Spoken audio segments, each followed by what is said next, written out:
দলীয় কার্যক্রম ত্বরান্বিত করতে ৯ নং ওয়ার্ড বিএনপির মতবিনিময়।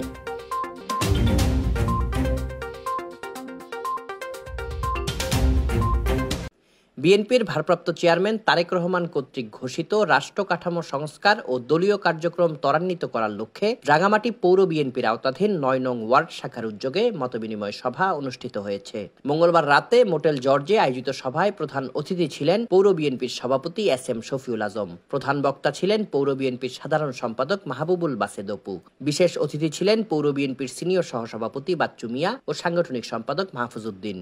ওয়ার্ড বিএনপির সভাপতি মহসিন মিয়ার সভাপতিত্বে সাধারণ সম্পাদক কবির আহমদ ও সাংগঠনিক সম্পাদক খাদেমুল ইসলামের সঞ্চালনায় সিনিয়র সহসভাপতি মোহাম্মদ ইদ্রিস সহ ওয়ার্ড বিএনপির বিভিন্ন স্তরের নেতৃবৃন্দ উপস্থিত ছিলেন। Desk report, CST TV।